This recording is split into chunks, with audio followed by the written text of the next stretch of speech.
Hello, everyone, and thank you for joining us today. Thank you, Lena, so much for joining me. I really appreciate it. Hi, thank you so much for having me today. I appreciate that. So today we are going to start with getting into the nitty gritty of it today. For those of you who don't know, Lena is with Canva, which is something that I'm sure all of you in the design world are very familiar with. And something that is really cool that Lena will be talking about a little more today is that Canva has really updated a lot of things in relation to AI, as a lot of platforms have. And so we're going to get into the different ways of how that has affected the design landscape, or like how content creators are making things, and also like what those changes kind of look like. So let's get into it. Lena, are you ready? I'm ready. Let's do this. Awesome. Okay. So the first thing that I kind of want to talk to you about is one, maybe like what are some of these new features that are related to AI that Canva is utilizing that may change the creative process? Like, and then maybe some things that you just find really interesting that are new parts of the process. Sure. So last year, well, I guess last year at Canva Create is when we really launched ourselves really, I would say, into the AI space. What I would say during the Canva World Tour around like late October, November, we really layered AI into the work that we're doing. So it's like part of the seamless creative process.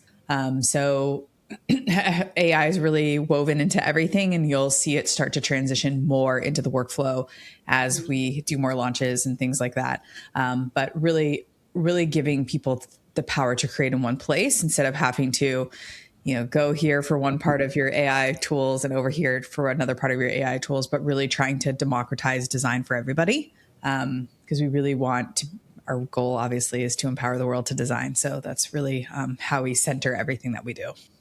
No, I think that's awesome. And I also think that it's really helpful for people that are not, or maybe don't consider themselves creative as well. Like this is even like, I always kind of considered Canva to be something like that. I don't consider myself creative, and it's always been something like easy for me to use. Yeah. But I think that even more so now with AI tools, like it feels like more authentically like explorative for someone that's maybe not or doesn't consider themselves creative minded. Yeah, I would totally agree. I think with the with Canva AI moving to like the main, I don't know, main workflow of like your screen, I think a lot of times people can get hindered from creating, but I think Canva gives you the opportunity. You can now, give it the prompt and say, make an Instagram post or whatever it is. Obviously, the more specific you are with anything AI, the better results that you'll get. But I think it just gives the opportunity to everyone to be a little bit more creative and to have a little bit more creative workflows. But there's also simple things like, I think a lot of people are using background remover, right? Just like a simple tool like video background remover. We don't necessarily think about that as like being like an AI feature, but it is powered by that. And it's something that everyone's using. So it can be something so simple as that, or something as helpful as building a brand campaign or bulk creating something in a Canva sheet. So it just kind of gives the power and ability for everyone to create. And also as like a marketer or someone who's creating multiple campaigns, you can build in a Canva sheet, build out all of your assets that you need for a campaign, and then also use abilities like translate very, very quickly, which seems so minuscule, I think. But when you're in it and you're trying to create, it can save you hours of time. And I think that's the powerful piece about any piece of AI. Yeah, I completely agree. It's something that is it can act as a really helpful tool for someone that like has vision but doesn't really know how to like put it all together, or even they do know how to put it all together, but it takes an extraordinary amount of time for something that is kind of minuscule in the grand scheme of things. Yep. And so it's like incredible for something like that. Very true. So when talking about like how this is kind of changing the whole landscape, specifically like AI and design in general, I guess, like what do you feel is the role of literacy for using creative tools in like future careers? Like maybe being able to identify whether something is being like AI is being used to create it or whatever it may be. Like, how do you see that and navigating that?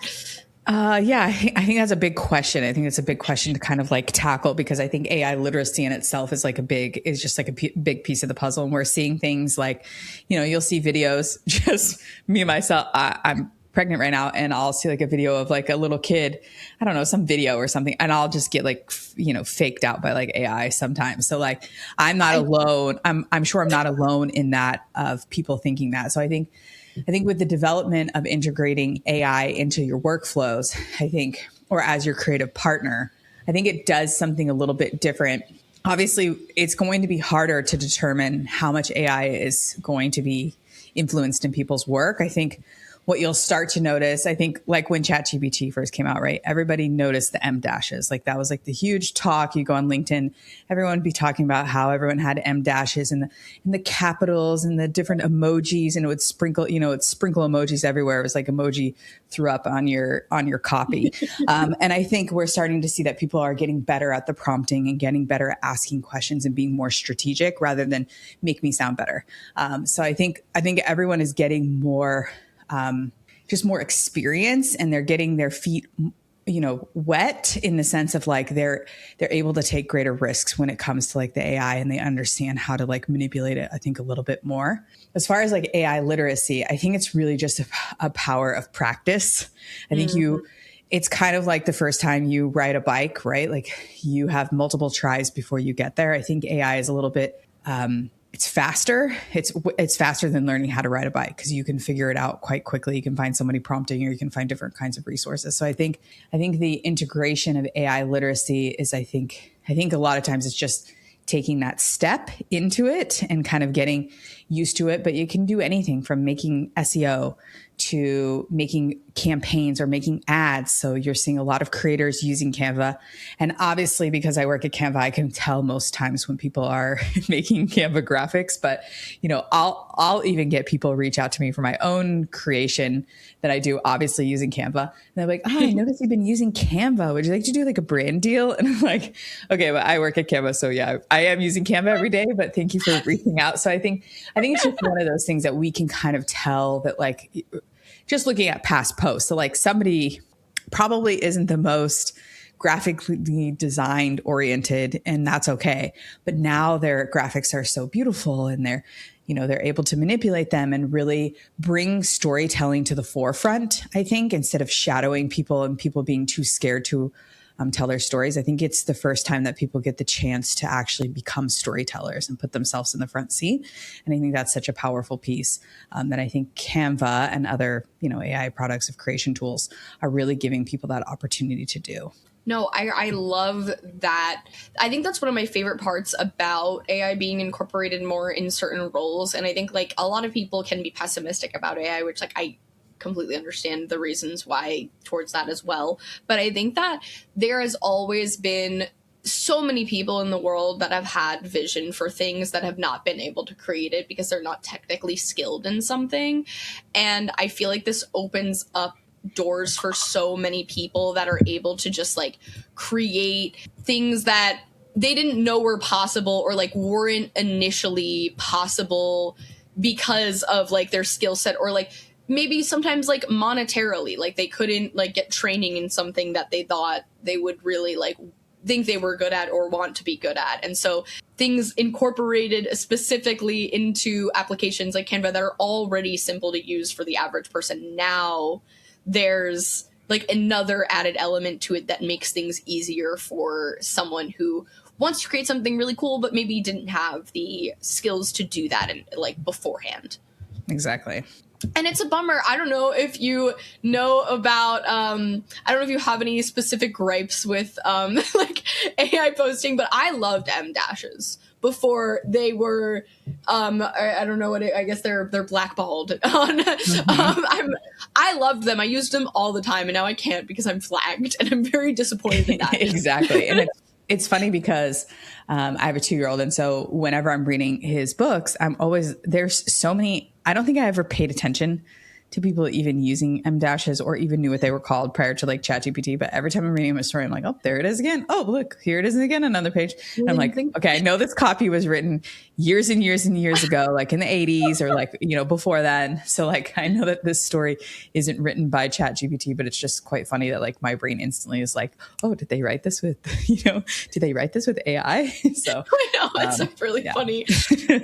But that's on AI literacy. I guess we are like identifying those things. I'm actually really curious in design that you see specifically, like, is there something that you believe has become more popular or like more saturated because of AI incorporation?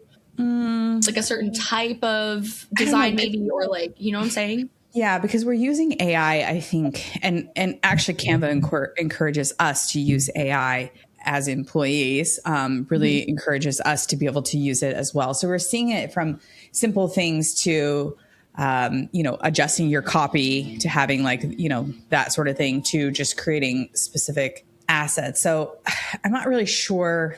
I don't know. I think it's hard to tell like what's become super saturated or not saturated, but I think it's just like with anything, right? Like you're scrolling through social media and you're seeing like, what is it? Faceless YouTube accounts are like the thing now, or like, all these like fakes. So like you have to really just double check what you're doing. I think just kind of have like that gut check. But as far as that, I just think I've just noticed just people, I don't know, just feeling more empowered than I think they felt before. And I think there's other things too, not just like the design aspect, but like the code aspect that's like in Canva. Like somebody wants to create, an intake form for their clients, or they want to create some sort of interactive widget for engaging with their students. I think it also empowers that design in a different way. So like before, I used to teach, when I used to teach in the classroom, I would teach programming. And so there's a lot of steps to like, get here to get there, where now you can prompt like a whole game in just like a few seconds with your words. So I think what we found is how much more powerful our words are. But I caution in that I see people leverage it almost too much and that we forget about the thinking part. So like, I was watching, the Love Thy Nader, like just like a Hulu series, and the girls were talking, but like anytime they needed advice, they were pulling up ChatGPT and they were speaking to them as like a thought partner, like, hey, my sister's struggling for ABC. Can you talk to me through here? So we're seeing people leverage AI in way more ways than just design. I think it's incorporating into every single aspect of their life, whether it's looking for medical advice or, things that we maybe probably shouldn't necessarily be asking for, but we're seeing it. The Super Bowl was peppered with ChatGPT commercials of people learning how to be stronger, or how to be more efficient, or travel, road trip travel, and like all sorts of things. So I think it's just being cautious about how much is too much. Just like with anything, like, we live our lives are in our phone. So I think it's just thinking about that, like when you're in the design process. And I think not forgetting that people are part of your collaborative process. So I think, Canva makes it really easy to collaborate with people. So I could send Shannon my design and say, hey, what do you think about this? Can you give me feedback on this? And we can kind of work through it together. So I think people still play a very, very important role in the creation process, and we can't forget that. Yeah, I completely agree with that. And I have so much to comment on what you just said, because it's like a dangerous rabbit hole to go down for how people overutilize AI. I have so many examples, but I have to ask you a question on to tack on to that of like, so these things that are like, you're talking about the innately human part of the process. Like there are, I don't think that because AI exists that we should ignore the human collaboration element, like you said. So like, what do you feel are traits that humans like uniquely bring to the creative process that will always be valued? I think AI empowers people to be storytellers, but I think it's still you as a human. Like you still need that voice. Like it's getting more evolved at having like human voices, but I think it's the human touch that makes things more powerful. So like even when you're looking at like creators video on TikTok. I don't know. They're doing unboxing. Who knows what they're doing? But like you can see all the AI tools that they're using, but still what makes you continue to want to follow or be entertained by these things is that you can tell that there's the human element still in it, whether it's the voiceovers, whether it's the, just the raw, authentic nature of it. I think that's like the most important part. But I think it's the thinking piece. Like you can over leverage anything at any time, but you still have sometimes you have to look at it and you look at it and you're like, wow, I missed this whole segment of like pieces. Like it's never going to be perfect, but you have to still be, it's giving you all the tools to succeed, but you still need to be able to go back, look at it and see, is this exactly what I'm thinking? Is this where I want this to go? Is this the right thing that I'm doing? And you really still have to be human at its core. You still have to be human at your core.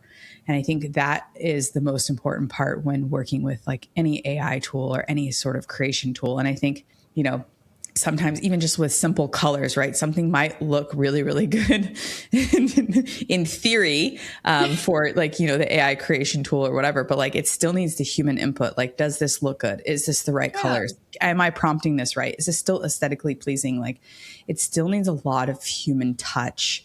And I think AI helps improve our workflows and it makes us be able to get more things done quicker. So I think that part is helpful, but you still need to be able to use your human brain to bring it to the table and say, hey, is this right? Is this what I'm thinking? Is this the direction I want it to go? Yeah, I completely agree. And I think that's something that like objective and vision isn't always like perfect where AI is concerned. And I think that is a good thing because I think those things like should always be inherently human because at the end of the day, like anything that we do create, unless it's something extremely personal and only for, like yourself, I guess, which isn't often a reason why people create specifically through applications such as that.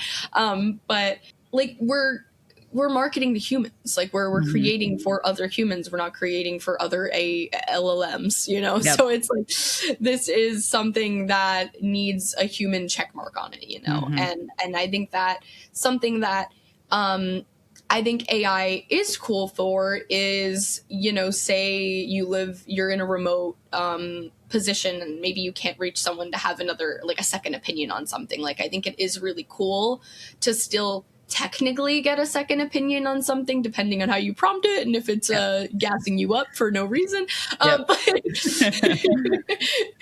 But there are like it opens up so many doors for like different perspectives and different audiences that maybe you can't reach normally, but you can at least test. And I think that's something that's really incredible too.